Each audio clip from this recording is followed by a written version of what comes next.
Hi everyone, welcome to our Fringe event today, Should Labour Call Off the Culture War?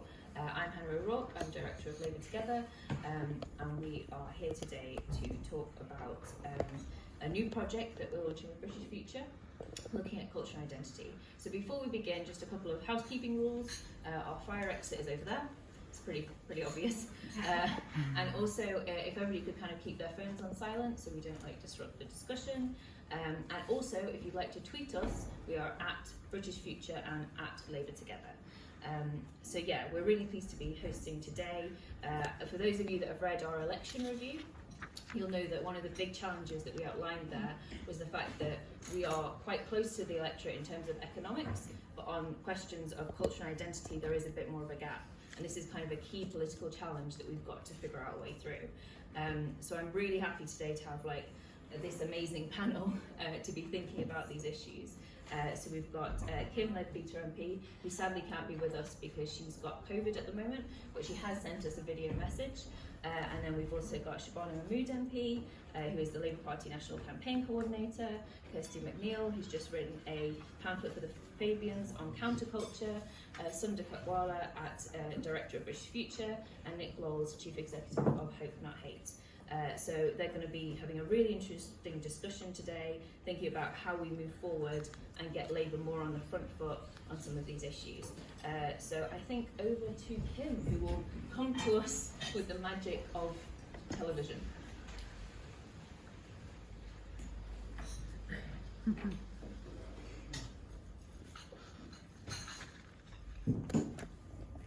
Good morning everyone, and I'm so sorry I'm not able to be there in person with you today for this important discussion.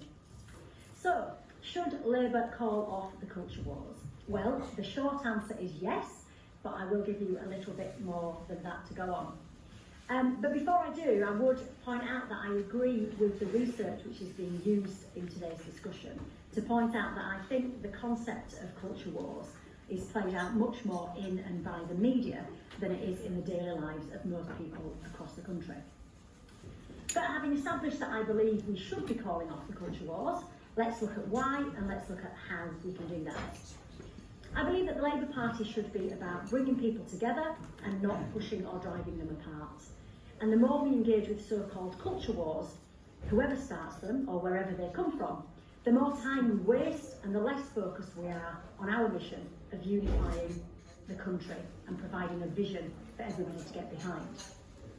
I've spent the last few years since Joe's murder looking at ways to bring people together at a community level, and I'm really keen to do so now through the political sphere. During the Batley-and-Spen by-election, it was hard at times, but I really tried not to engage with the divisive campaigns of other people and instead focus on the common concerns of local people. And you know what? This was actually quite easy because whatever background people came from, when I knocked on their doors, the issues that they were primarily concerned about were the same. Potholes, parking, antisocial behaviour, speeding drivers, and the health and well-being of their families. And I think this is one thing we need to do more of as politicians and as a party, focus on the common ground and the shared priorities of our constituents. And part of this for me is about having the ability to acknowledge our multiple identities, because whatever faith or race or gender or sexuality we may be, we can often coalesce around the shared frustrations of our day-to-day lives, be it the state of the roads, the quality of education for our kids, the lack of doctor's appointments, and even the weather. Because whatever else we may be, we are all also things like drivers and parents and patients, or the person who forgot their umbrella on a rainy day. But focusing on common ground is importantly not the same as pretending that there aren't any differences or disagreements. So what do we do here? Well, for me, we need to be open-minded and not entrenched in our positions. And that doesn't mean we have to compromise our values or our principles, but we need to be better at embracing and celebrating our differences. And where we do disagree, we need to find ways to do so respectfully, with robust, passionate, but civilised debate. And we need to be prepared to work at understanding why people feel how they feel, not dismissive of their points of view because they're different to our own. As MPs, I think we need to act as role models in this regard. Firstly, by ensuring that our own debate on issues we disagree on is strong and powerful, but also respectful. And also by working on a cross-party basis when it's possible and appropriate to do so. Jo did this brilliantly on the issue of loneliness, and I hope to do the same where it's in the interests of my constituents and the country. Now, I know that that may not sit well with some people within the party, and don't get me wrong, there's some people in Parliament that I would probably never be able to work with closely, but I think it's really important to do so when we can. At a community level, we need to create opportunities for people to meet people from different backgrounds. It's a really powerful way of breaking down barriers. And we need to do this in real life as much as possible, not just in the echo chambers or polarised battlefields of social media. And this is something the Jo Cox Foundation does very well through the Great Get Together campaign and the More in Common network of community groups. And many other organisations in the voluntary sector do similar excellent work. And this is something I believe as a party and as MPs we should wholeheartedly support. On a human level, I believe that we need to be prepared to have difficult and sometimes uncomfortable conversations, and that takes patience and it takes skill. But we've got to be open-minded, and we've got to really try not to be too fixed in our own positions, and we've got to be prepared to listen, really listen, not just wait for the next opportunity for our chance to speak. And we need to try and empathise as much as we can with other people's realities. So, in summary, do we need to call off the culture wars? Yes, we do. Do we need to focus on bringing people together rather than driving them apart? Absolutely. And do we all have a role to play in this? Well, I believe passionately that we do. Do I really wish that I was there in person to hear your thoughts on this important subject? Yes, I really do. And I'm so sad that I'm not. But hopefully the wonderful Shabana or Sunder will update me as to how the discussion goes, and I look forward to hearing that. I hope that was useful, and thank you very much for asking me to contribute to this important debate. Have a fantastic day and have a wonderful rest of conference. Thank you, Kim. It's really weird talking to a screen. It would be nice for her to be here. So just after that, we're now going to hand over to Kirsty, who's going to offer her thoughts on where we're at with this. Thanks, Hannah, and a huge thanks to British Future and Labour Together for hosting this, because as you will know, this debate can often be glib, it can often be furious, sometimes both simultaneously, and it's really fantastic to have the chance to engage with this in good faith with the experts that are here. So I want to start with my conclusion, which is a hard yes to the question that we're being asked today, which is, should Labour be trying to de-escalate and call off the culture wars? As Anna mentioned, I am the co-author of a recent report on the culture wars, and our conclusion was that all of us, from every different political persuasion, are faced with the same fundamental, and I would say politically existential question, which is, am I here to win the culture wars or to end them? But it's important to empathise with why this feels particularly agonising for Labour people. And I think it's because people mistakenly believe they're being asked to make a choice between their values and their voters. And people find that an absolutely invidious choice, and I understand that. But I'd say it's also a false one.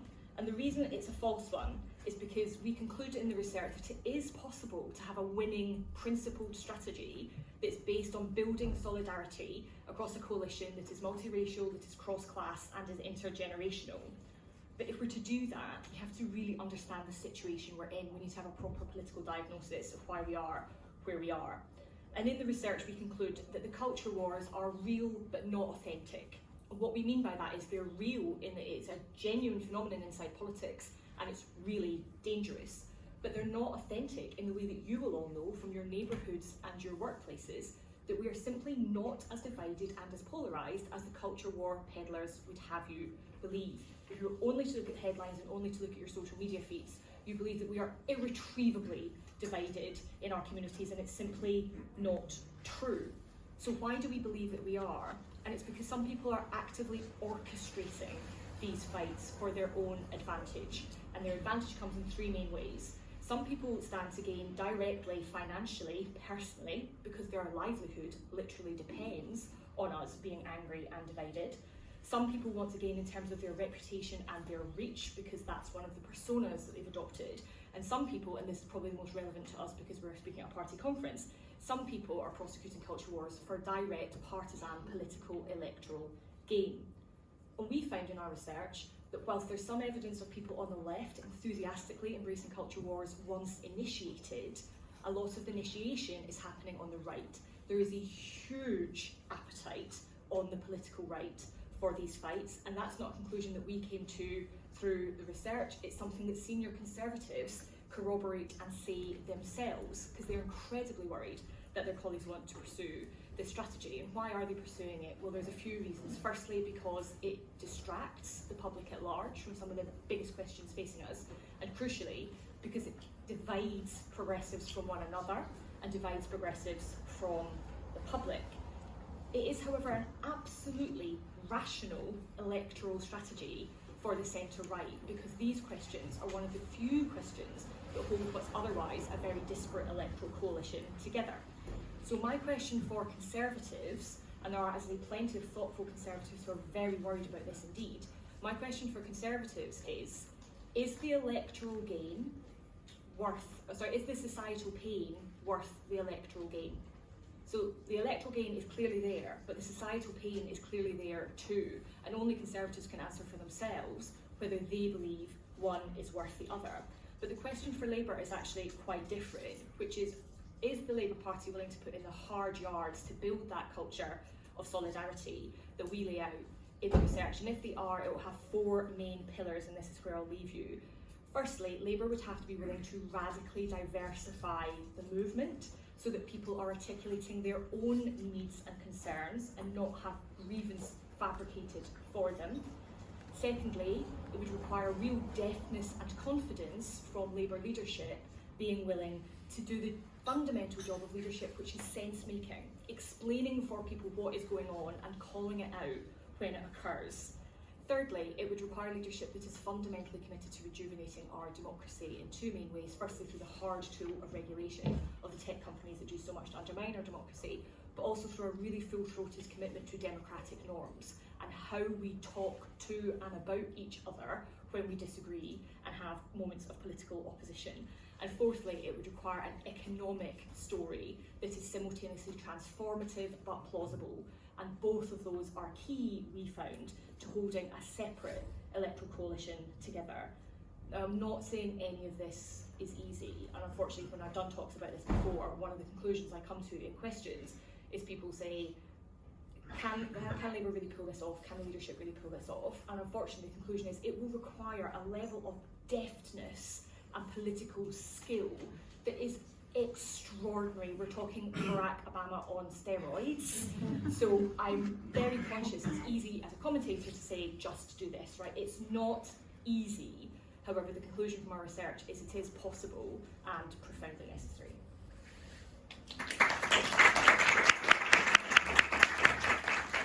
Thank you so much for that, Kirsty. I think actually a lot of thoughts about how we might move forward on this. I'm now going to bring in Sunder for his thoughts.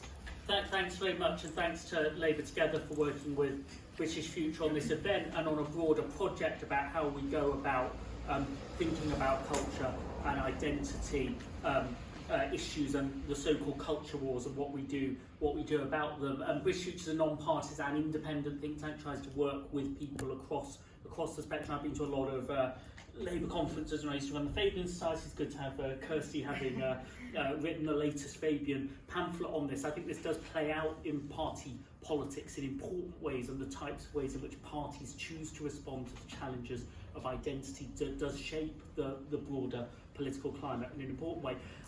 In terms of how we would diffuse the culture wars or have the right kinds of arguments about identity and culture, I think it's important, as Kirsty was doing there, to think about why party members, other progressives on the left, do feel really torn about this question of culture wars. It seems to me there are sort of three instincts that you have about identity and culture debates in politics. One is fight back. If somebody starts a culture war, then it's really important that the right side wins the arguments about culture, identity, race, gender, and the other issues. Another competing instinct is compromise. Governing parties need to be broad coalitions across the country, so it's going to be important to find the centre ground on some clashes of culture and identity. And then a third instinct, because you're torn between fighting back and compromising, is avoid. This is a trap being set by political opponents, so try all you can to not fall into it. And Kirsty has given us good reasons to try to not fall into traps that you could avoid. So all of these perspectives have a point. If foundational values are at stake, you should defend them.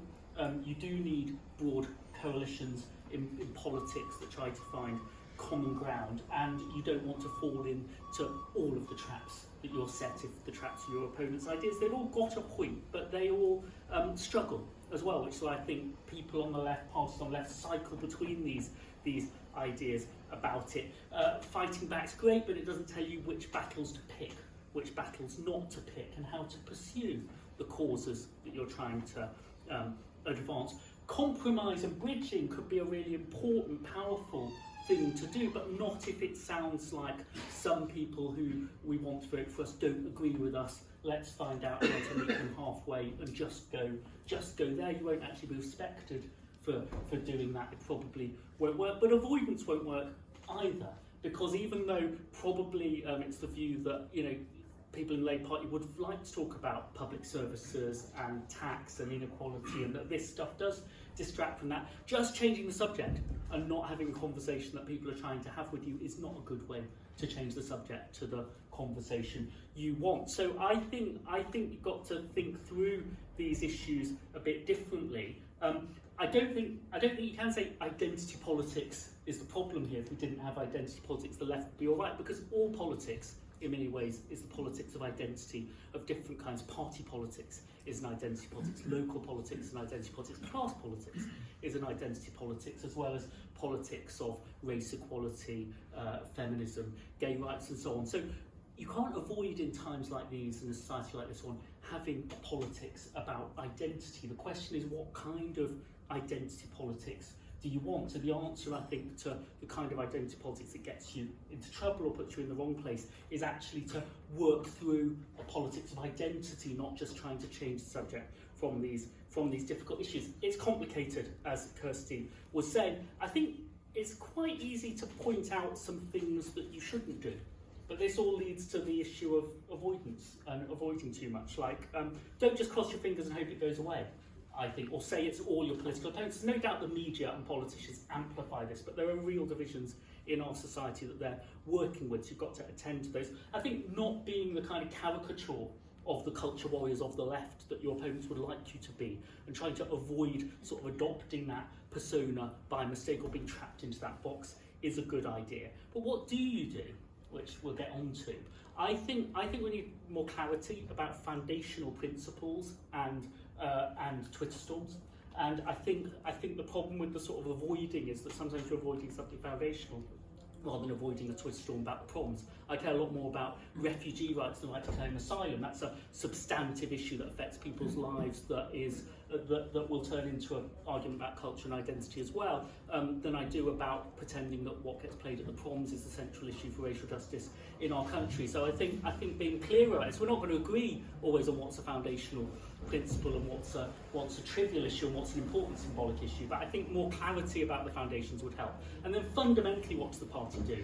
I think it has to reduce the social distance between the party and the public, between the different places in our country, between the divisions by social class, by who's got a degree and who hasn't got a degree, between different places. I think if the Labour Party is going to prevail as a political force, it will have to prove that there is more in common between different parts of the country, in the north of England, in London, in the university cities and towns. But people have to believe that inside the Labour Party. They have to have those relationships, not just be talking about people who aren't in the room and what they, how to talk to the people who aren't there.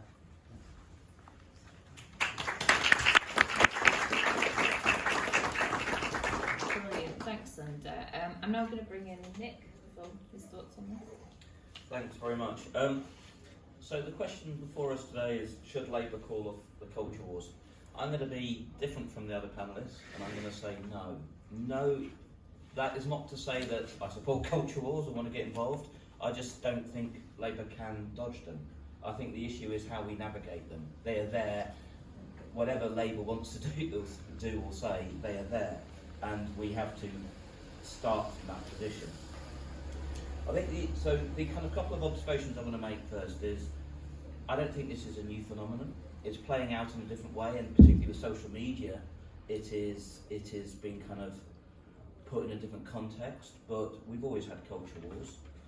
You go back to Enoch Powell in the late 60s and early 70s. He was tapping into, everyone talks about the immigration, but he was tapping into culture wars. You talk about the fights for and against gay rights in the 1980s. That was culture wars. You talk about the right's reaction to progressive left-wing councils in the 1980s. That was culture wars. So I mean, I think that we have to be aware it's always been with us. It's maybe framed or talked about in a different way now, but it's always been there. And I think, Sunder's point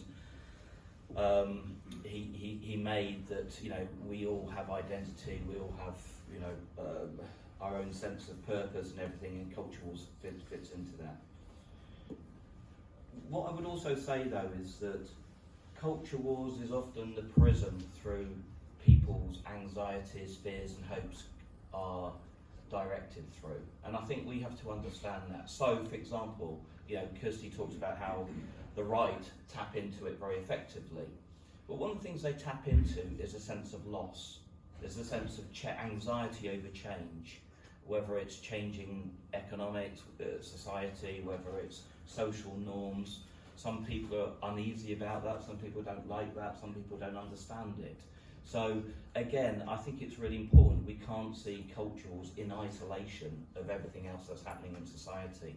And so while we can try to diffuse it, while we can try to look at the actors who, as Kirsty's report really does, probably highlight, who are winding it up, they are successful because they're tapping into a nerve. And they're giving people simple, easy answers to complex issues, or in a really complex, changing world where people feel they're losing out, it gives people someone to blame. I also think, though, that we can't dodge difficult issues, and I think all the speakers have said that. But we've learned, and obviously I hope not hate, we've fight extremism, and one of the earliest things that we found when we were fighting the BNP is that you can't dodge difficult conversations, and that the fact that dodging difficult conversations because you don't like how they're framed, or you don't like what people are saying about it, leaves a vacuum in which your opponents set the terms of the debate, and then once they start setting the terms of the debate, it's very hard to pull it back. And we had this case in the early 2000s where there was a trend amongst Labour parties not to talk around the issue of asylum seekers. And what the BNP were really successful in doing was setting up urban myths. And I remember one particular case in Thurrock where they put out a leaflet saying there was a secret deal between Thurrock Council and Hackney Council to bring 3,000 asylum seekers into Thurrock. And the position of the local Labour Party was that we don't want to talk about these issues. Position of the council, it's lies, we don't want to talk about these issues, we don't want to make this issue a main issue. But the fact that Labour didn't talk about these issues or confront them or find a good way to kind of challenge it, it meant that what began as a rumour became a fact. And we had that in Barking and Dagenham over housing, etc. So, very quickly, suggestions for what we can do about it. I mean, I think that first of all, we have to understand that culture wars fits into wider issues in society. So while we need to look at a narrative and language about how we deal with cultural issues, we've also got to address some of the underlying issues that give rise to the anxieties and allow people to be exploited. The other thing we should do is, and Kim mentioned this, and many of the words that she used I'd already written down: empathy, respect, listening, and difficult conversations. Now, we often like to think it's the right wing who are to blame for the culture wars, the right wing are the ones who are winding it up, etc. And while there's much evidence that's true, we, by our own behaviour, can contribute to it as well. We're very bad at listening to people. We are very bad at listening to different points of view and having an empathy and having respect for people. And I'll give you one example. Hope Not Hate does a lot of polling, and one of the things that we've always found is that there's normally a kind of correlation between pessimism, sense of loss, fear, anger and hate. That the more pessimistic you are about your own life, the more likely you'd be suspicious, fearful, or even hate the person who's different, or ideas that are different. In 2016, that changed around massively with the Brexit, with the EU referendum, where suddenly social liberals, who up to that point were the happiest people in society, suddenly became the angry, intolerant people.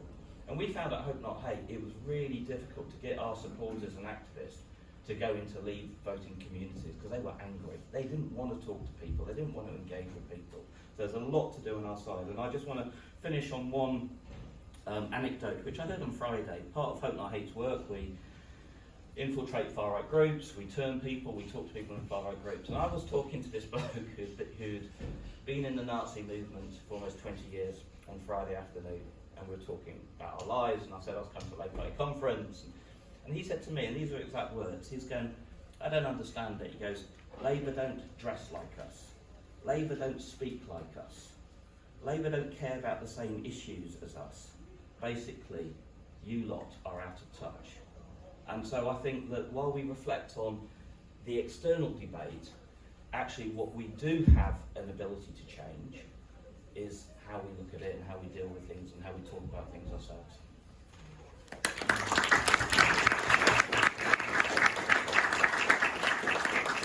Thanks, Nick. That's some pretty sobering challenges to all of us in this room.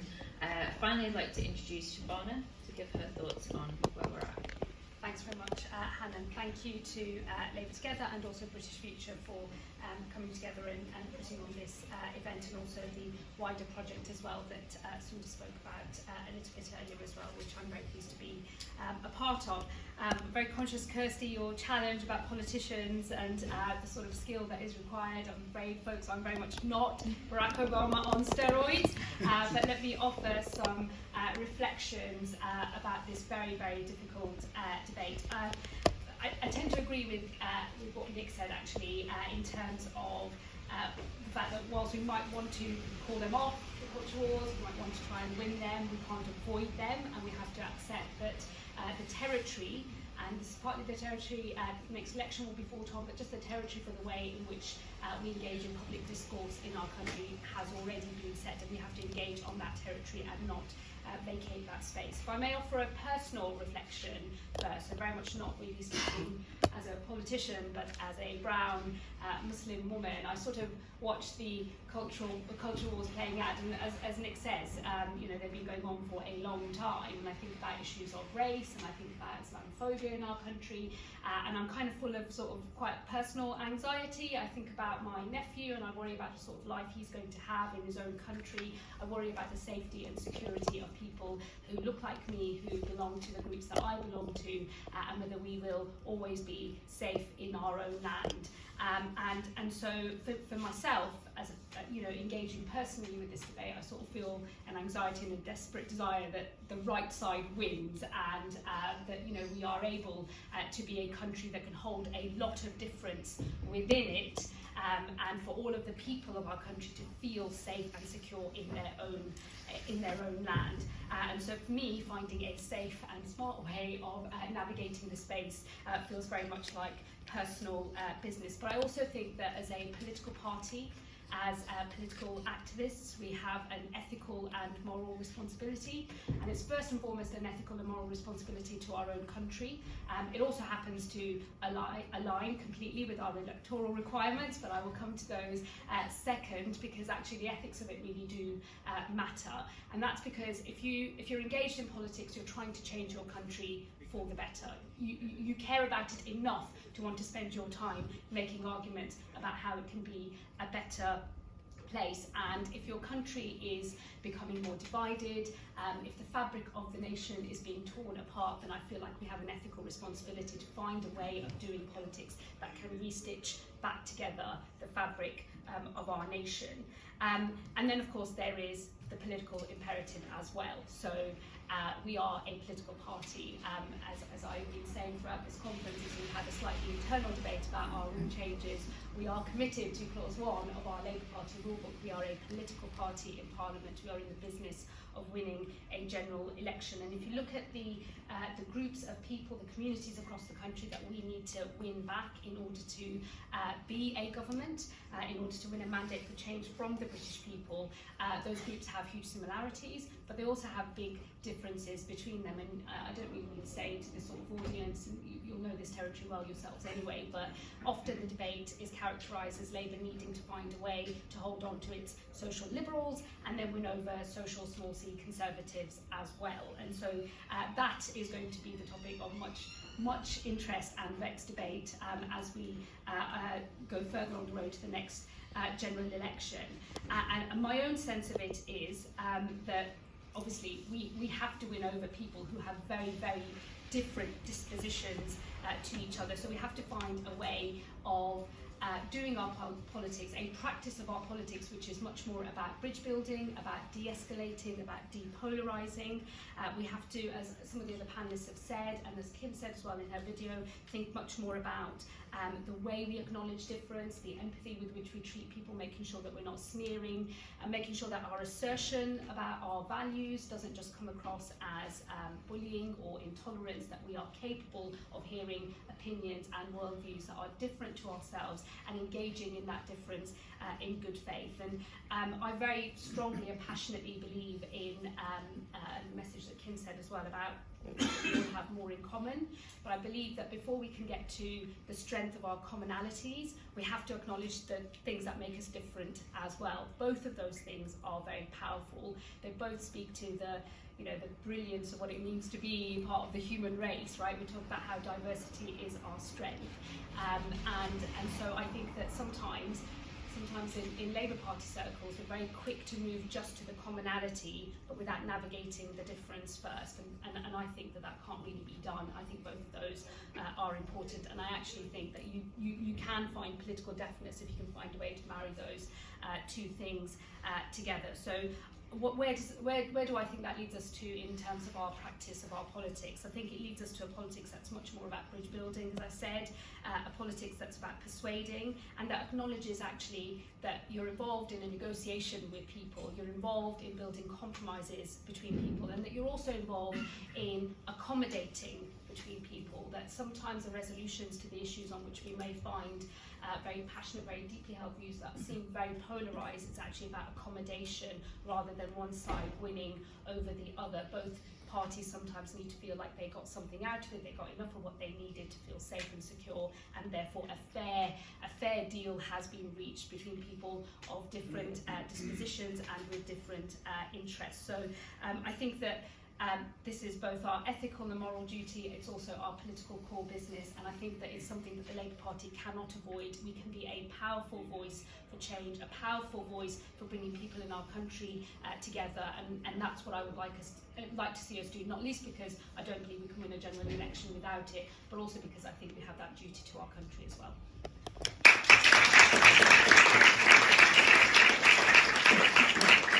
Thank you, Shabana. Yeah, a lot there. So there's a lot to consider on this topic. Just from kind of hearing the panellists, there's a few things that kind of struck me, so I'll kick off with some questions and then we'll be over to you guys because we want to hear what you think too. So the first thing that really struck me is what Nick said, that we've been through this before. This has played out in different ways through our history. So I guess the first question is, how do we think it's changed due to social media technology? Like what's been the difference and how did we used to sort these things out? Maybe we can learn some lessons from the past. So maybe I'll go to Kirsty maybe on social media first and then... Yeah, thanks Hannah. So I think when Nick was talking about the doorstep, one of the things I really wanted to clarify is I think you can and should opt out of some debates and call out some debates if you're in a TV studio. Right, so I think it's a very different question where, and one of the things we talked about in the report is, some of you may remember there was a real attempt to stoke up controversy about Adele braiding her hair around the weekend of the Notting Hill Carnival. And in the end, LBC had to find an American dude in Philadelphia to go in and say, yeah, I'm really cross about this, and I bet Britain's black population is too, because everyone, rightly to my view, just went, this is a total nonsense, like let's talk about deaths in custody, let's talk about the racial pay gap, there's loads of stuff I'd like to talk to you about racial justice, but Adele's hairdo isn't it? And that strikes me as an absolutely responsible opting out in the right way at the right time for the right reasons. I would 100% agree, you should never be in the business of avoiding a conversation with the electorate, or indeed calling them out because they've disappointed you with their opinions. So I think we should differentiate between what happens in sort of public square and what happens in sort of street and community-based politics. I think one of the things that is new is social media blurs the boundaries between those things, because when we were speaking to some Labour parliamentarians and preparing the report, one of the things that they expressed to us was a real nervousness about, they know that they're talking past the viewer and the listener sometimes, but equally they know that their electorate wants to hear them incant the mantras. And they're like, I don't know what to do about that, because I will be monstered if I don't go and use some of the language which is alienating and obtuse. But if I don't do it, I will be deemed to have betrayed my electorate. And there's a real problem with social media, say, blurring the boundaries between conversations and making it impossible to have conversations that are appropriate to the kind of idiom and the theatre where that conversation should take place. So I think technology is quite a big bit of what's going on here, but it's not all of it. Right, thanks. Would anybody else like to contribute to that? Maybe Nick on what we can learn from the past? I mean, I don't know. I don't know how well if we were any better at dealing with it in the past as we are now. You know, because I think what we did, we either glossed over some of the issues or we talked about other things, and you know, so I mean, again, from a Hope Night 8 perspective, if we look at the rise of BNP, we look at the rise of UKIP, we look at the rise of the Brexit Party, we look at the Brexit referendum, you know, none of those things happened overnight. It was decades of change and us failing to engage or understand some of the things that were going on. And I think, you know, if you look at the last Labour government, there was a huge number of advances on economic issues, but at the same time, people might have had jobs, but the jobs were different, the quality of the jobs were different, the opportunities, the security. So I think there were loads of things that we kind of didn't really realise before. So I don't necessarily think there are things that we can learn what worked in the past, but what we can do is look back and look at our past mistakes. I think social media is such a massive thing, because not only does it allow people to exploit political issues in a way that you couldn't do before, either through money or through huge profiles, but it by the very nature of social media, it polarises a debate. You have to have a position in 100 characters or 160 characters, and actually on most issues they're far more complex, and most people are complex and have conflicting things. So I think that, you know, but what I'd also say, and I think even how we deal with social media, and I've been thinking a lot about this, I think that we've got to balance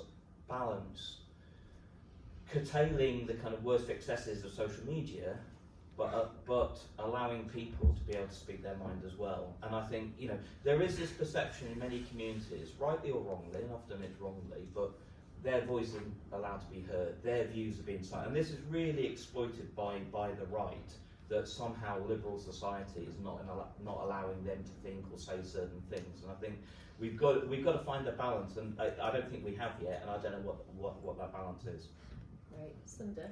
I think there's another interesting lesson from the long history of these culture and identity battles, which is that the broad left and the social liberals really made really big advances on the old culture war debates of the 1968 to 1980s kind of period, and has slightly forgotten that it did so, because there's a heightened fear that those debates are very fragile. So one of the reasons the left would be very worried, I think, broadly about the idea of kind of finding common grounds, you might be putting all of that back. Now, if you look at, say, the social attitudes of the country on, you know, should women go out to work? You know, what do we think of children born outside of wedlock? You know, what do we think of gay relations? Enormously fast changes, quite deep changes on race in our society. The middle that you have to bridge with is a softer place, really, than the kind of caricature I think that either the right and the right-wing newspapers or sometimes the Guardian has of what the sort of social conservatives of the 2020s who might vote Labour, might vote Conservative. You're trying to bridge to the middle. That isn't a case of bridging with somebody whose views is, you know, they hate all of the social changes of the last 50 years. That group is much smaller. Now, the left then has very high expectations, rightly. Younger people have very high expectations, not very interested in hearing from me that, you know, race relations got better in the early 1990s. If you're born after the year 2000, that's not very interesting because there's still issues you want to have. But that's where the empathy matters. The understanding that the changes that feel too slow for some people on the left, because we don't have an equal society yet on race, have felt dizzyingly fast at the same time to some other people, and how you talk about that with people who, in a sense, want to go with social changes, but are trying to sort of balance. There's a much broader middle in British society than in American society. What worries me most about this is if the Labour Party and the Conservative Party really work at it for 10 or 20 years, there won't be a middle anymore. And I think a lot of the shock on the left comes with the surprise of the Brexit referendum result if you're a graduate. Because in the end, the graduates of this country voted 3-1 to stay in the European Union. So it's quite hard to get used to the fact that actually people who hadn't gone to university just didn't see the world like that. There's a heightened sense of fear that everything's at stake, and that's why I think we're clear about the foundations. We could talk more openly about where we go next. Shabana? Thank you. I sort of agree with everything the other three panellists have said, so I won't repeat the points that they made. I would simply say I think we all need to get ourselves off Twitter. And if I didn't think that I would accidentally delete my existence as a Labour MP, I would 100% have already deleted my own account. No depolarisation or de-escalation of British politics can occur on such a medium. So the one thing I would like to see is Labour people not on Twitter, basically, and out in our communities, making exactly the case for that kind of bridge building politics that has won the day before as well on all of the other historic battles that Nick and Sunder mentioned. And I would also say that I have a real soft spot for what I consider the squidgy, fudgy middle of British society. It's where all of the change that really transforms our country really happens, and that should be our core business. Great, thank you. So my next question, just before we open up to the floor, is I've heard the word anxiety used a lot today on the panel. I think you mentioned it, Shavana, you definitely mentioned it. That feeling of fear and anxiety, and it strikes me that to kind of have these debates and to be able to like engage in this, we have to do a bit of kind of inner work in terms of figuring out why are we reacting in this way, how do we build coalitions, how do we empathise.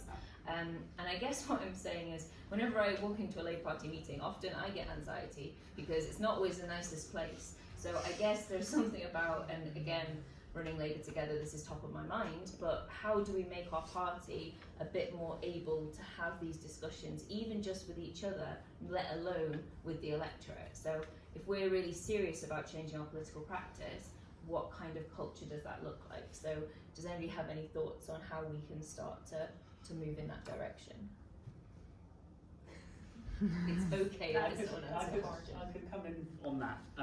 I think the downside of this progress we made, this is why I say, don't be the caricature of the kind of culture warriors that people would, write about in the Daily Telegraph or wherever, is the downside is that there's this reputation now, sometimes unfair, sometimes a bit fair, that there's a sort of policing of discourse that is pretty intolerant, and that you could be a pretty liberal, leftish kind of person like me, in your 40s, and that, if you didn't get last week's memo, then your 15-year-old is going to be saying, Sunder, this is all a bit, you're out of touch and you've lost it. And so there's a reputation there that I think you have to be really careful about, because it puts you back. This broad middle, this is a thing that More in Common found, was that 7 out of 10 people in our country think political correctness can be a problem, and it's only the progressive activists who don't think it's a problem, think it's all there. But 7 out of 10 people also think hate speech is a problem.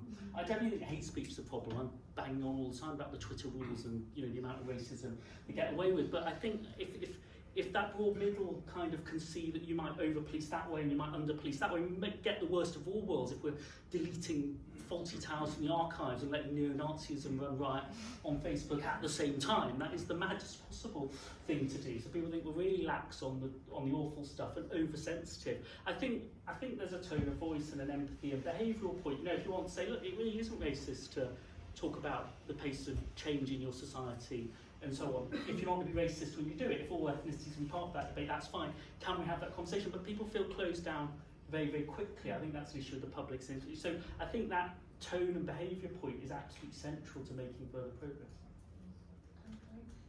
So I think I've got two reflections, and I just want to make the counter case to Sunder's. I want to make a case for policing language and behaviour, but from a slightly different place. And we talk about this in the report, that I think there is a place for shame and social sanction in terms of regulating behaviour, but I think the policing should be around the form, not the content. So I agree that if we have a politics that says, I've set myself up as arbiter and referee on your opinions, that's a very barren and sort of arid place to go. However, I do think we should get much more robust and assertive about saying we don't roll that way. Like, that's, you just can't behave like that. But by definition, it is not a progressive position to call other citizens scum. It's not, we don't roll that way. And I think it's totally fine to say that your commitment to first order democratic norms is part of what sets you out as a politician, and that policy preferences get relegated to second order concerns, because there is no policy preference that I would want to pursue that is worth enough to me to dehumanise other people. So I think we do actually have to get much better at saying, do you know what, and you can come back from this stuff, like if you go too far you can come back if you say sorry, but that is not how we roll. And I think as progressives we need to get much better at saying your politics comes with a set of behavioural expectations about how you talk to and about other people. I think there is also something on the left that happens where one of the reasons to Nick's point about this real sense of like aversion, loss aversion, is not just because people are worried that the future doesn't belong to them. It's partly they're also worried that the past isn't allowed to belong to them either. So you have people on the right trying to weaponise a very particular form of white nostalgia, and then the left either says, I don't want to have this conversation, or does a more troubling, I think, sort of like Billy Braggification of like an alternative people's history. Like, it's okay, but it's like, no, everyone's ancestors can't have been a tall puddle martyr. Like that's just the past. Do you know what I mean? Like we can't all have got grandparents who are on the Yarrow March. Just that like some people's parents were in business, and that's fine. And some people's parents weren't here at all, and that's also fine. But we've not found a confident, comfortable left-wing pluralist account of history that lets people think, do you know what, where I'm coming from is okay, so where I'm going is okay too. Just slightly differently, it was a point I forgot about earlier, so I'm abusing my position on the platform. But I do think, as well as looking at directly the cultural war issues and how we navigate them and what fights we have and what we don't, we also need to, as I say, put it into the wider context. I'm mystified why the kind of Labour Party, progressives or whatever, are not fighting more for the BBC or now Channel 4. Because I think that, you know, you remove those or you privatise those, and, you know, if you look at US media, we've got so little voices for parity, impartiality, and I know a lot of people complain about the BBC and it's, you know, not perfect or whatever, it should do more of this or should do more of that, but it's far better than it's there than it's not. And, you know, clearly there is, the government or elements of the government are seeing the fight against the BBC and Channel 4 in the social war context, in the cultural war context. And, you know, just as British institutions that has a degree of kind of impartiality and explores issues, and we've seen that on the kind of, you know, on the conspiracy stuff, the BBC has been brilliant on it and going through the issues in a way that none of the other kind of broadcast media will. And so, I mean, I do think we've also got to think about the institutions that we need to value and defend, because otherwise, if they're not there, we're going to be in a far worse position. Do you have anything to say? Having been in the conference hall. Yes. Well, I tend to agree actually with a lot of what Kirsty said in terms of expectations and sort of knowing the rules of the game and what we're in the business of doing as progressive people. But I guess the only thing I would add in terms of the boundaries around what you police and how you police it is also if you start from a position where your tests for what is hatred or bigotry are so wide, they effectively catch most of the country, then I think you've got a bit of a problem. And so it's possible to feel like there's a lot further to go, as I absolutely do, on things like race equality, on clamping down on hate crime, making sure that LGBT people in our country are safe, all of those things I believe we've got more work to do on, but we also still have a country that I think does pretty well on most of those things. You know, I don't wake up every day worrying that I'm going to be beaten up for being brown. I don't worry that I'm going to be beaten up, generally speaking, going to the mosque where I live in Birmingham.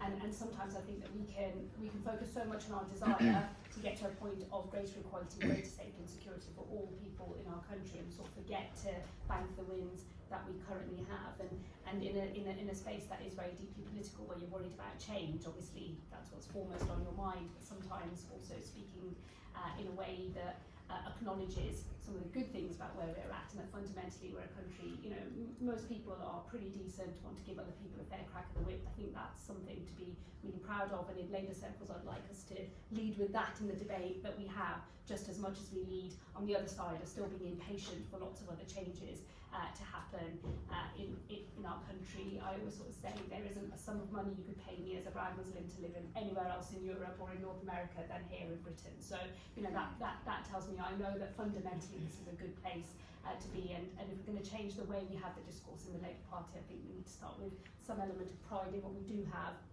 because from that pride actually comes the desire to make it even better. Great, thank you.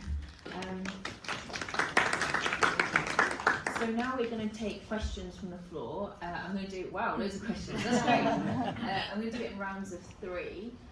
So I'm going to start from this side of the room and work my way across.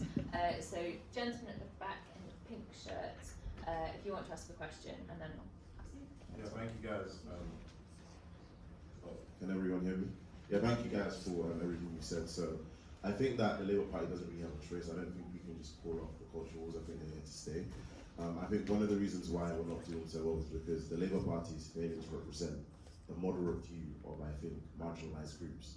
And the reason I say that, for example, is take BLM to Black Lives Matter this summer.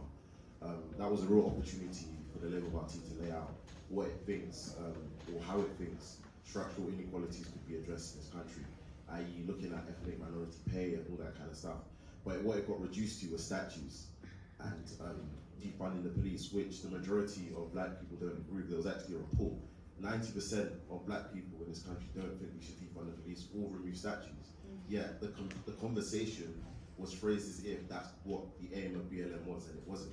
I think the Labour Party should have stepped in and represented the sort of moderate view of black people and what they actually wanted. And I think the failure to do that meant that the Tories defined the conversation and trivialised it to statues and defunding the police.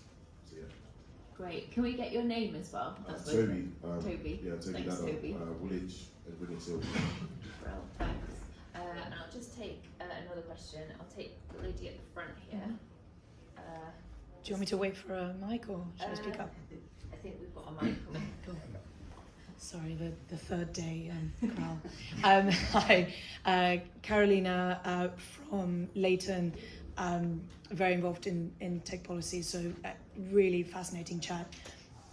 Going back slightly to semantics and definitions, culture wars has been described in this panel as sort of hate speech, disagreement online, kind of all kinds, and trolling, all kinds of forms. And I, kind of off the back of what you were saying, Kirsty, I kind of want to wager that there might be something that we're missing here, both online and offline, which is a distinction between politeness and kind of undemocratic, like incivility, in a sense. That I would push back slightly on what was said about being polite as being democratic. One part of being inclusive of people, like in the Labour Party, in communities that we want to get votes from, is that they might not actually be super polite to begin with, but they might want to engage and they might be willing to be convinced. Whereas you can be very polite and be saying stuff that is democratically very, very damaging for us. So I guess the question is, how do you look at that definitionally when you do work, polling, etc.? How do you distinguish those things? Do you find differences?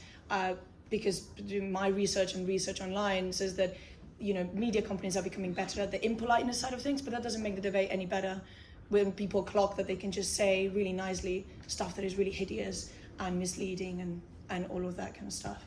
And also, by the way, sorry, I would push that on the side that social media is not Twitter, guys. There's Facebook Live, there's YouTube, there's Instagram, there's Snapchat, there's all this stuff, and people want to engage with you in those platforms in ways that's like really deep. Go on a podcast and chat for 2 hours, people will love it. Anyway. Thank you. And one more question. I'll take Mariana. I know your name. Thank you.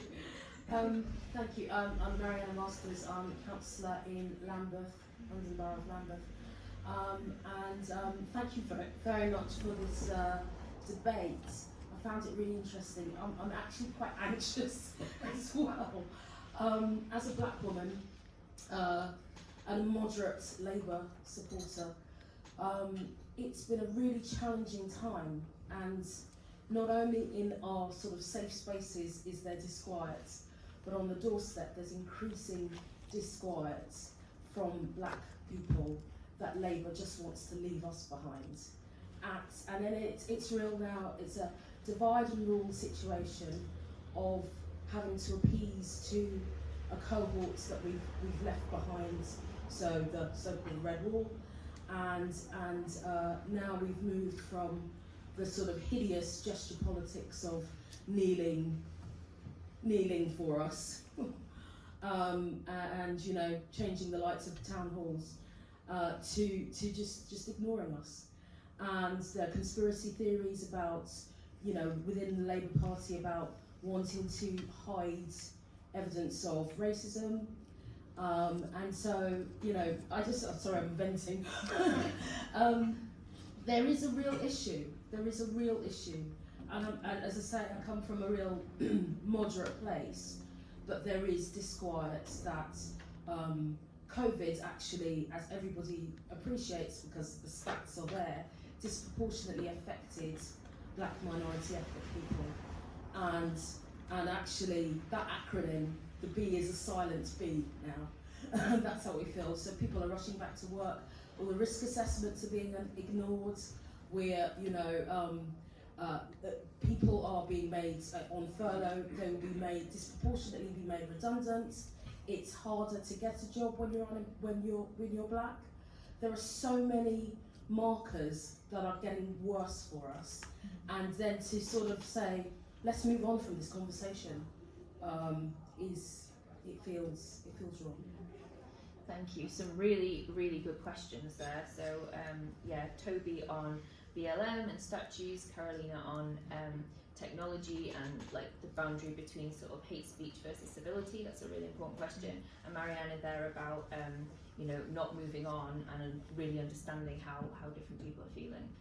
So to the panel, who wants to kick off? Sunder? Well, Toby and Mariana asked different questions about race, but I thought they're both powerful interventions that go to some of the heart of this. I mean, we did a lot of, British Future did a lot of conversations, small conversations across ethnic groups about race after the Black Lives Matter process again this year, large-scale polling, which isn't often done, minority and majority groups. And one of the things that comes out that I think is really important, and I think reflects what Toby was saying as well, is that there's a lot of common ground, potentially, that you could get to on what to do about race. Disparities in pay, fair chances, hatred online, teach history properly in school, etc. But it's increasingly difficult to agree how to talk about race, how much to talk about it, what language to use, and that is a generational difference. It does split people of different ethnic groups, black people, other ethnic minorities, but white graduates are on that side of the argument. And so you risk having this sort of symbolic discourse argument from which the actual content disappears. And the Labour Party is quite similar, I think, to other progressive movements. The climate movement, the democracy reform movement, most NGOs, they're very, very radical and woke on race, but they're very white. And I think if there were more multi-ethnic, Labour Party's very broad vote, you know, fifth of the vote of the Labour Party is from ethnic minorities, very broad at the PLP, but actually quite weak all the way up and all the way down the party. And I think what I see very much in progressive NGOs is this sort of guilting you to just then genuflect at symbols in a sort of, you know, overly woke kind of way, whereas if you actually had more diversity in the room, I think you would be moderately woke in a way that was actually constructive, would take you somewhere and would build the common ground. So I think the distance actually from Black Britain, specifically, as well as ethnic minorities Britain more broadly, is part of the problem as to why progressives kind of end up gesturing instead of having the agenda. Yes, thank you. I just also wanted to pick up the points made, particularly by Toby and Mariana. Thank you both for your reflections. If I start with, so I think the way that sometimes we talk about things in the Labour Party, and particularly when we talk about winning back support from people that left us last time in 2019, some who lifelong Labour voters, first time ever that they voted Conservative, we need to win those people back, and the way that we engage with that debate. So I always worry that when we talk about winning over those voters, former Labour voters in particular, the way we do it is that we sort of like start from a position almost of bad faith, and we assume that in order to win that group over, we have to throw another group under the bus. And amongst my colleagues in the Black, Asian and Ethnic Minority Parliamentary Labour Party, by the way, we have this running joke where everyone's so ready to throw any one of the communities that we, Black, Asian, Ethnic Minority people belong to, under the bus, that we're rather surprised that all of us aren't get dead by way of bus, because it happens so regularly in the Labour Party. And it's because, are we engaging in good faith or bad faith, I guess is the first question, isn't it? So if you're engaging in good faith, you acknowledge that, as a political party, you have to win support from people, as I said earlier, who are very different to one another. But you don't have to, it's not like by definition a requirement that to get support from one group, you have to get rid of the other. And in fact, the electoral maths doesn't allow us to do that anyway, right? So we can't win next time unless the people that voted for us in 2019 stick with us. And that includes a clear majority of Black, Asian, ethnic minority Britons, as well as the people that left us last time, as well as running through Scotland as well. So it's like a massive political challenge, and we have to engage with it in good faith, and we have to come to the table with a desire to build those bridges. And as an ethnic minority Briton myself, we are small in number, right? That's why we're a minority community. We need the majority community, which is majority white, to feel a sense of solidarity, of shared citizenship with us, that we are all one nation, and we're all part of the same country. We all have our place in it. So winning over people that belong to the race majority community is necessary for our long-term safety and security in our own land as well. That's how majority and minority communities relate to one another. And so if you're a political activist, obviously what we might term white allyship is really important. What I would say, and this picks up a bit on what Toby said, is allow that sense of solidarity if you're white and allyship to be shaped by what our actual concerns are as ethnic minority Britons. Exactly as Toby said, and exactly as Mariana said, health disparities, economic outcomes, the pay gap, that is what materially affects lives. And affects lives for the worse if you're Black, Asian or ethnic minority in this country. And so if your allyship is an assertion of support and an assertion of solidarity, that's great, but we will take that. But please put the energy into outcomes as well, because it's the outcomes that matter. And at the end of the day, the question you should be asking is, have we materially advanced and made better the prospects of Black people in our country? Have we materially advanced and made better the prospects of other ethnic minority groups in our country? And if the answer to that is no, but you had a really great time on a protest march and a slogan, I mean, we're in the wrong job, aren't we, folks? So please focus on outcomes, I guess, and that's really what I take from what Toby and Mariana said, but also from my own constituency, which is 70% non-white as well. So I'm interested in outcomes, and I hope that, as a party, that's what we can focus on. I think from that space we can build exactly those bridges that I've been talking about. Thanks, Shabana.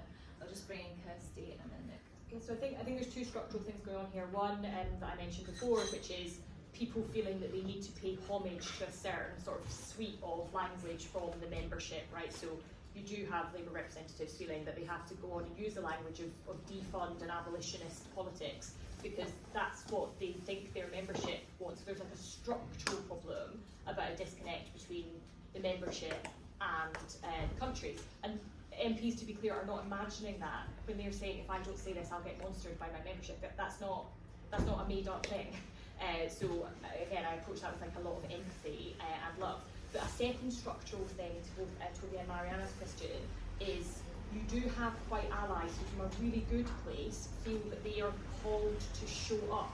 But what is curated for them is the questions on which you are called to show up are as per a checklist from Twitter, I'm afraid. Then people don't feel they have the fluency and confidence to push back and say, no, actually, what my Black constituents want me to deliver is the following: on health disparities, on the pay gap and so on. So there's a real lack of confidence that is rooted in a structural problem, which is the polling industry consistently fails to poll black and minority ethnic people properly.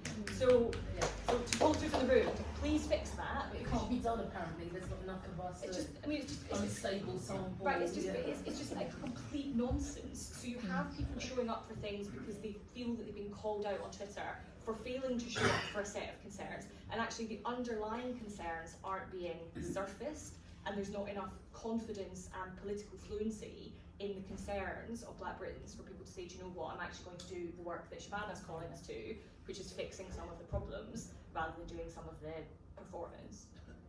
That's so key and was like a key finding in our review. Nick? Yeah, just a couple of quick things. I mean, just coming back to Toby's point, I think one of the problems with the cultural war issue is that it leads to a lack of confidence and people are then not bold. And I think, you know, if you look at the Labour Party, there was a complete lack of confidence at the time of the BLM protest last year to wade into it on this issue in terms of what are the real issues facing minority communities in this country. And sometimes we've got to be much more on the front foot on certain issues and avoid the traps where traps are. And we saw that when certain ministers are obviously trying to make an issue about taking players taking a knee and everything. You know, there are times where we need our side to be far more robust, but also to change the conversation. Now, I hope not, hey, we always say, right, in any campaign there is a moment, that first 24, 48 hours, when something happens, you set the narrative or you lose the narrative. And I think, you know, and I say this, I think too often we're tepid, we are worried about what reactions are going to be, and we need to be bolder and we need to be confident where opportunities arise. So that's the first point. The other point, and it's a slightly different, but it kind of, I think it's going to be an increasing issue. I think that we are starting to see the emergence of a new right in Britain, which is quite different from the right that we've experienced before. And I think it's largely coming out of the anti-lockdown movements, which is bringing together a strange alliance of people. And the anti-lockdown movement is quite different from the anti-vaccine and the initial anti-COVID movement, because a lot of the people in the protests now have had the vaccine, but they're against state control and orders, etc. It's also going to be quite racially mixed. And I do think we need to get our heads around that. And I think the Labour Party has been too relaxed about the minority votes and taking vote for granted and focusing on language when it needs to focus on policies, it needs to focus on outputs, it needs to focus on changing people's lives for the better. And I kind of think that there's a lot of conversation around the red wall stuff. Well, we need to reach back and we need to re-engage. Absolutely true. But at the same time, I think that and it's been a shift for a few years. It got halted in the last 2 or 3 years because of where the Conservative government was on these issues. But there is a trend where that kind of coalition, the Bayan coalition, is splintering. And I think it's splintering partly on cultural issues, and I think it's going to splinter even more over the kind of anti-lockdown, anti-big government, etc., which I think is going to become even more important over the next few years. Great, thanks, Nick. Okay, back to the questions. And let's just say thanks everybody for having such a good and interesting debate and being able to talk about things. So I'll take 3 from this side of the room this time. So gentleman in the front, if you'd like to ask a question. Thank you. Ali Mirage, a columnist at The Article.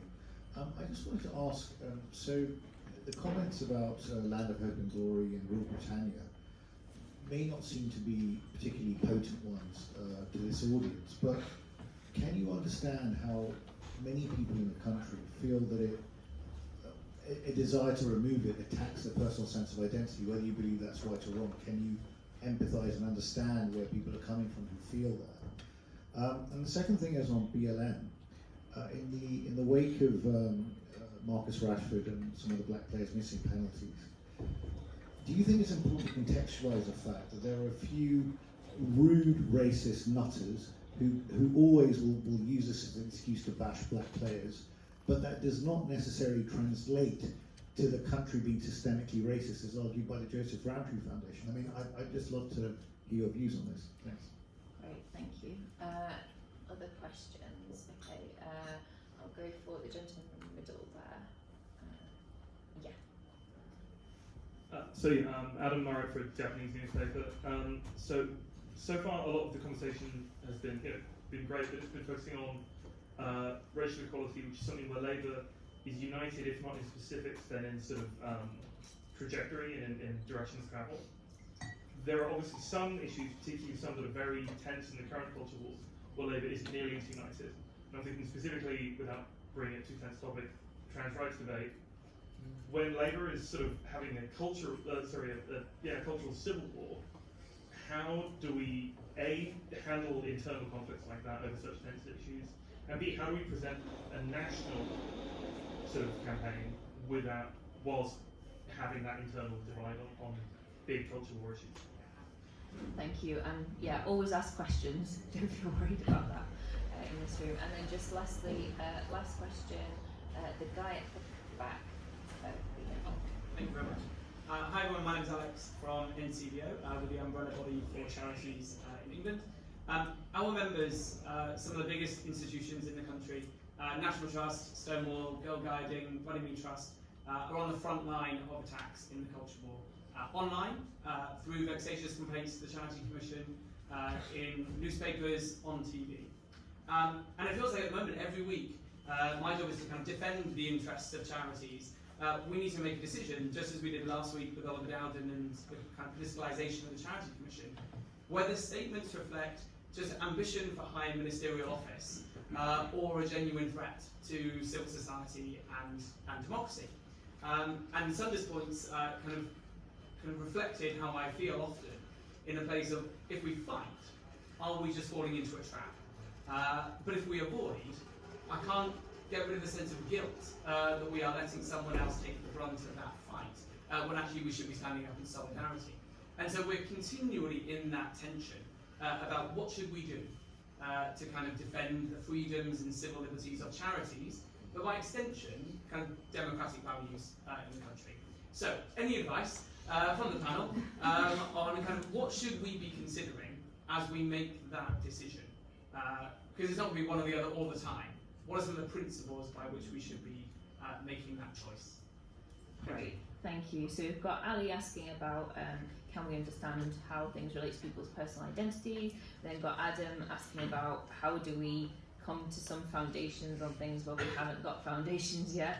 And Alex on how do we manage this tension. So all really good questions. Would someone like to respond from the panel first? Or yours is scribbling. Shall I take the one on charity? Yes, that sounds good. So I think it's a great question, Alex, and I think there's an analogy with local government because it strikes me that they are both functions of government overreach. So I think it is absolutely bewildering that you would have a Conservative government making it a question of national legislation whether a local government area can rename streets. Like, what earth has that got to do with Whitehall, whether people in Wolverhampton can democratically decide that they want to rename streets after local heroes? So I think there's a sort of impulse inside the government at the moment towards overreach and trying to regulate and prescribe things that actually are much better left to a sort of thriving, plural, civic, local community square. So I think we shouldn't be afraid to point out that we think it sits ill with other bits of kind of conservative intellectual tradition which are very proud and noble about freedom and pluralism and debate. So I think we shouldn't be worried about that. And in the question about the proms, I think it's just worth saying at the outset, it didn't happen. Like, there wasn't an attempt to get the songs out the proms because of BLM. It was because singing spreads COVID. And I just think it's really dangerous if we allow ourselves to get into lots of debates about hypotheticals, when actually some of these debates are, they're real enough and they're sharp enough, as the colleague said about the trans rights debate. Some of these debates are very, very live and very, very fraught, and we shouldn't be afraid to have them, but we won't have the time and energy to have them if we're also dealing with hypotheticals that are completely orchestrated and made up. So we not only had the claim that the BBC had axed the song from the proms because of BLM, no one from BLM had asked for anything of the sort. We also had the Universities Minister saying it would be really terrible if people are allowed to censor history because they might end up inserting things, and you could have university history departments making up books about things that didn't happen that they wish they had. And Like, you could. I mean, that's like a theoretical possibility, but it's not a live political problem. So I think it is a problem for our politics if we can't start with like a baseline of let's deal with the problems that are in front of us and are very live, and instead spend our time on things that actually aren't live and are hypothetical worries. They may be worrying for you, but they're not actually happening. Shabana? Thanks, Hannah. So to do with Ali's point first, I do agree with Kirsty about the sort of hypothetical and dealing with what is actually happening and not the confected thing that you might be reading about. But I do genuinely empathise on the symbols, right? So the songs that we sing, you know, they matter. They probably feel really out of date, and you have to look back across the, you know, a long time ago for why the words are the way they were and all those things. And symbols matter to people. Symbols matter. They speak to a broader sense of identity, national, all of those things. And I can understand that if you're presented with a story, even if it's confected, made up, and all of that, that suggests that thing is really, really bad, that it does strike at the heart of who you are. And it's no different if, you know, I'm a practicing Muslim woman, I don't happen to wear a headscarf, but I do understand for Muslim women who do wear a headscarf, like, that's a really important symbol of who they are. And so human beings express who they are often through symbols, as well as in other ways. And if it feels like that thing is being attacked, it is deeply, deeply personal. And so on the basic question of human empathy and understanding where other people will be coming from, even if I might not personally be able to relate to that thing, I think it's incredibly important. And I think you should, actually, as Kim said in her remarks at the start of the session, you should lead with empathy first. And then to deal with Adam's point, I suppose I'll start with empathy, and then I would say, particularly in the Labour audience, the assumption of good faith, I think, really matters. And so in terms of conducting a debate where there are differences of opinion and where people feel almost scared sometimes to get into a discussion because you worry that, you know, three words in, people will have like misunderstood where you're trying to come from, and you don't get the chance to make a patient, nuanced, thoughtful argument about something. It's important that you create the space for that patient, nuanced point to be made, and you can only do that if you're in an environment where people start with an assumption of good faith. And I tend to believe in a Labour environment in particular, like, I believe most of you want to do the right thing for the right reasons, and most Labour people, you know, want to put their arm around people who are minority communities of whatever description, and, you know, show that solidarity. So I think the assumption of good faith really matters, and then also being outcomes focused as well, I think really matters. So, you know, are the things that you're saying going to materially advance the safety of women? Are they going to materially advance the outcomes for trans people? That's what we should be focused on. Sometimes that means that the answer is really clear-cut and straightforward, and sometimes it means actually, you know, you might have to be in a debate about resources and designing services differently as well, because it's important for both groups to feel like their needs are being met. And so if you start with the assumption of good faith in the sense of the needs being met, I think you can get to a place of what to me would feel like reasonable accommodations, a fair outcome for people.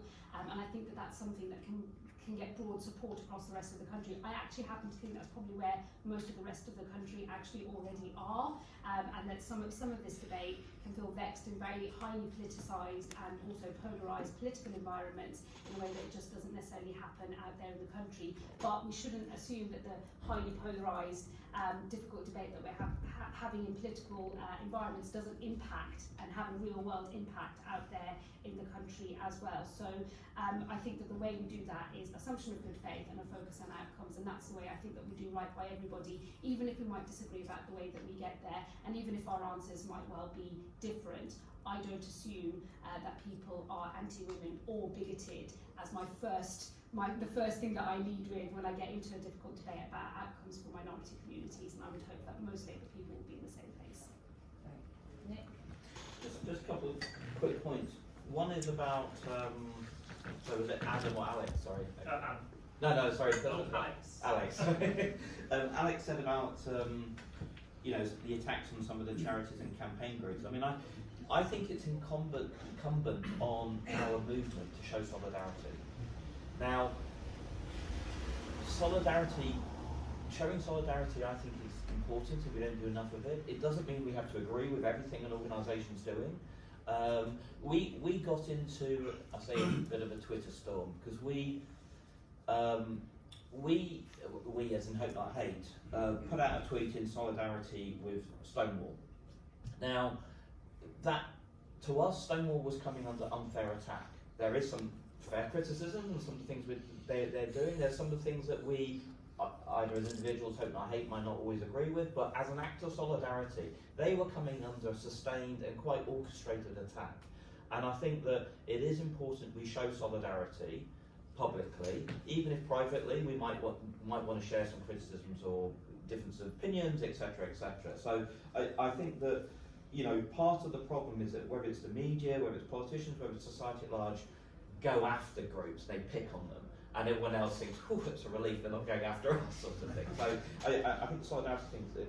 On the issue of trans rights and that debate inside the Labour Party at the moment, I think, and I don't really necessarily want to get into the issue of trans rights, but what I do think is that, you know, practice what you preach.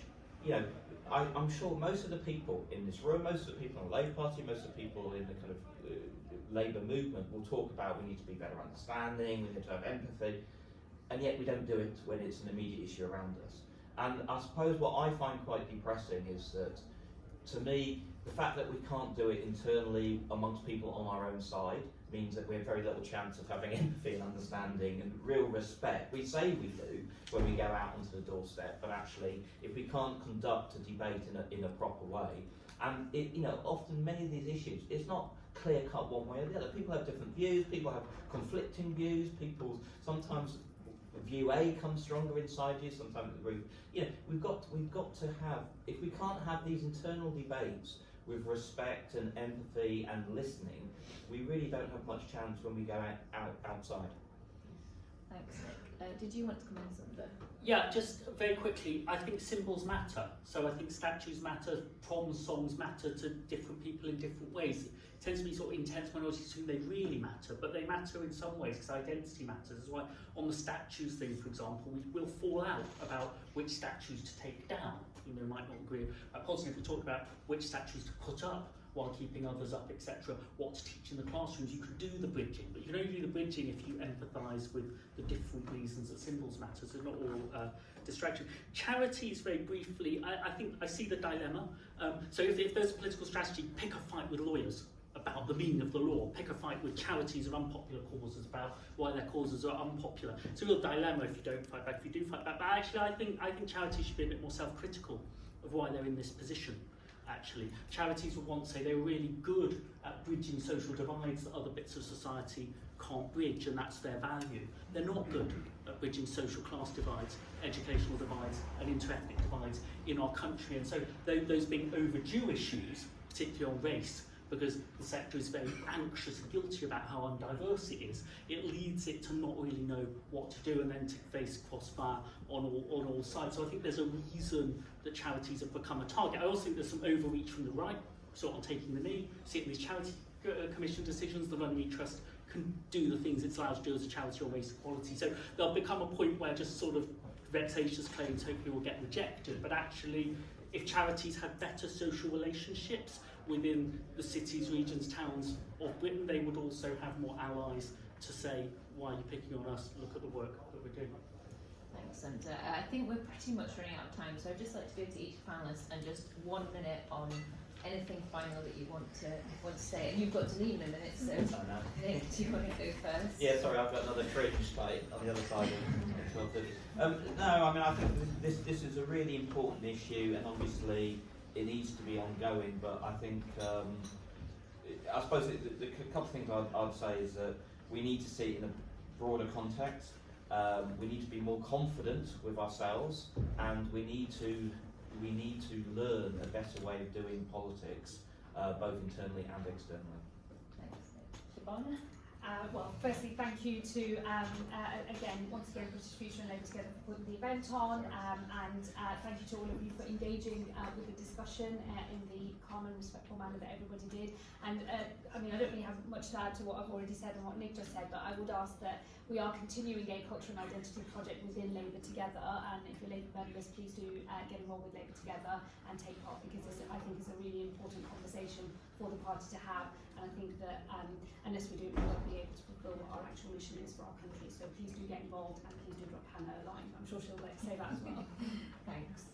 Kirsty? I would just say, like, take heart from this conversation. So I know there's people here from all sorts of different bits of the Labour Party, but well beyond it as well, from different political parties and different political traditions. And yeah, it turns out we were perfectly capable of having a subtle, thoughtful, good faith debate rooted in sort of empathy and love and solidarity. So like, if it's possible, I say, even when we're at our most politicised, which by definition in a conference type setting you are, if it's possible for people from very different political traditions to have this conversation, then it must be possible for the country at large, which is so much less interested in politics and this issue than we ourselves are. That must be possible. So I'm walking away from today with a huge amount of hope rooted in what I've learned from and how I've interacted with you.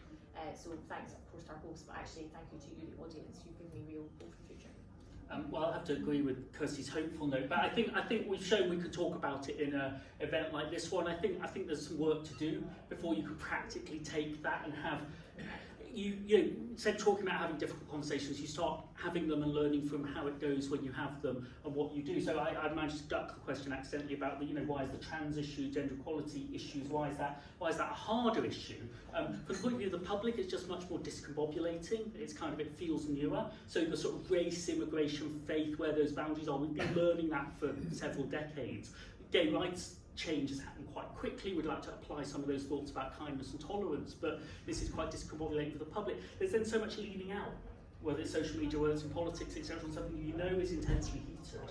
There are views on, and there's leaning out. And if everyone leans out, except the people who care intensely about it, then there are no sites for meaningful contact. So if there's an issue that everyone's leaning out of, I think you've got to work out how you create the space to try and find out how you navigate through it. So I think doing more talking as well as talking, and doing something with the talking, taking it outside the party seems important to me. Great, thank you so much to all our panellists, and thank you to everybody in the audience. As you can see, we had loads of questions because this is a really key political challenge that Labour Together and British Future will be working on going forward. So do get in touch, sign up. We will be running more sessions like these. We're learning as we go, because actually the answer to a lot of this is still we've not yet found it.